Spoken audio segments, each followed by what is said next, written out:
Hasrat Muni, seorang lelaki membina sebuah masjid di kawasan permainannya sewaktu kecil, akhirnya menjadi kenyataan selepas rumah ibadah bernilai 7.5 juta itu telah siap dibina. Pembinaan Masjid Imanul Faizin atau Masjid Andalusia yang terletak di Kampung Padangkala, Kota Baru berjaya direalisasikan oleh pengarah urusan Kumpulan Andalusia Travel and Tour Sendirian Berhad Ibrahim Maksin.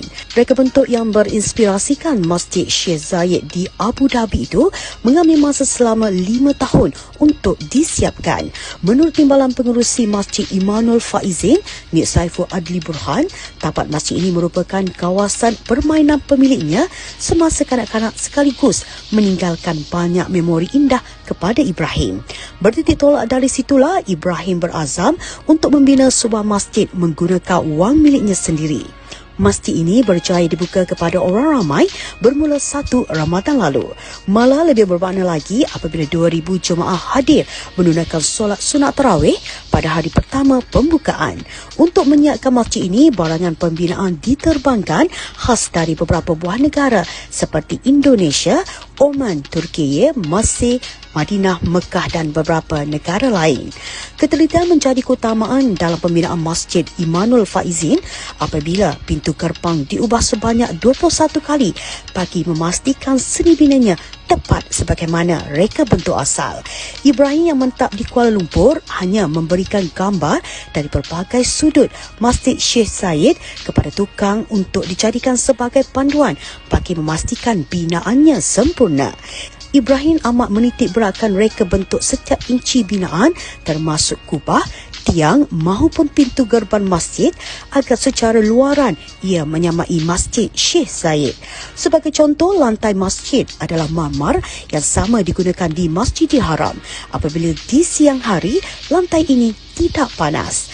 Malah kapet yang digunakan adalah bercorak sama seperti di Raudah Masjid Nabawi Madinah yang ditempah khas dari kilang zama. Lebih istimewa, setiap kawasan di masjid ini boleh digunakan untuk solat kerana terdapat sekumpulan pekerja asing yang ditugaskan khas untuk mencuci kawasan setiap waktu solat. Uniknya suasana di sini apabila lantai akan dicuci, dimop dan kapet serta sejadah akan ditukar sebagaimana yang dilakukan di Masjidil Haram Mekah. Selain pintu gerbang, kewujudan lebih 100 kubah besar dan kecil berwarna putih yang turut mencuri tumpuan orang ramai setiap kali berkunjung ke masjid berkenaan. Sebahagian daripada kubah itu ditempah dan dibeli dari Indonesia. Selain solat sunat tarawih, orang ramai juga boleh menyertai majlis berbuka puasa yang disediakan untuk sekitar 200 hingga 400 jemaah serta murid. Selepas 4 hari dibuka kepada orang ramai, masjid tersebut tidak pernah lekang daripada menerima pengunjung.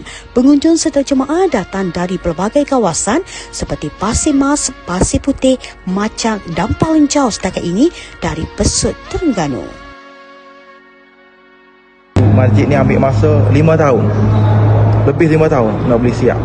Terutama sekali dari segi finishing. Dari segi finishing ambil masa sangat lama. Saya rasa malam pertama rapat ke pagar ni hari pertama ni.